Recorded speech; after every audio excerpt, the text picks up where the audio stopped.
Hello everybody and welcome to my 60-second VBA 2010 tutorial. And this tutorial is going to show you how to include attachments on your emails when you send them through VBA. So I just want to quickly show you if you don't want to use the references for Microsoft Outlook, so I haven't got it activated here, you can just declare these as objects and object, and then when you do this bit, don't put new, put create object, and then put the Outlook application in brackets. And what this allows you to do is it just means that you don't have to tick that reference, and it means that if you send it on to anyone else, then they won't have to worry about the reference being ticked either. So if you're sending it out to a lot of people, I found that generally this way is better.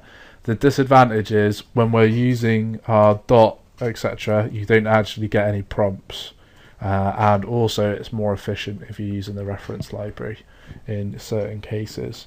But this I generally use just because it resolves quite a lot of problems when you send it out to lots of people.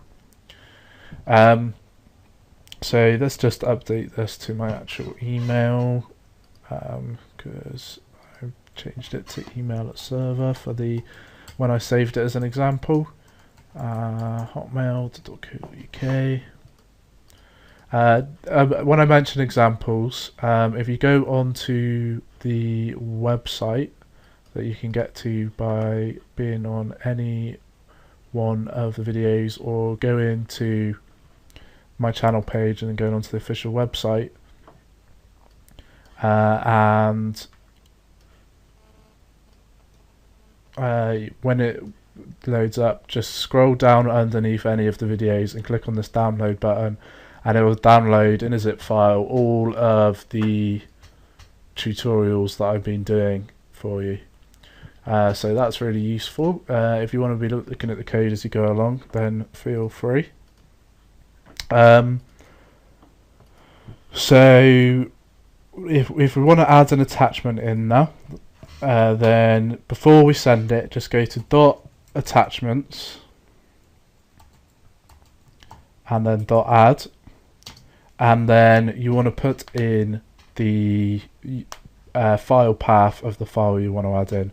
So I'm just going to add in this workbook.path ampersand backslash ampersand this workbook.name.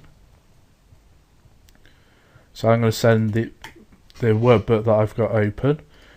So before I do that, I'm also just going to go this workbook.save.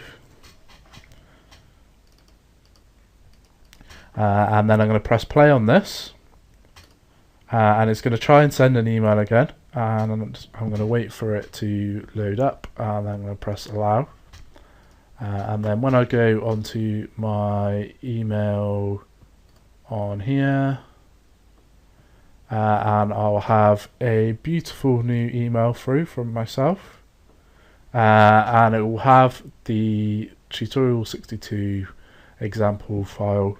And apparently Ross is ready and is going to go onto Xbox, which is great. And you can it will have that attachment.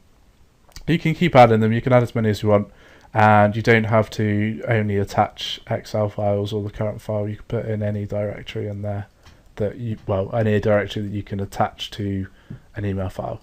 So that's how you attach files. And that's going to be it for this tutorial, and also going to be it on sending emails. In the next tutorial, I'm going to show you how you would control other applications using send keys and app activate. So thanks for listening, and I hope to catch you soon.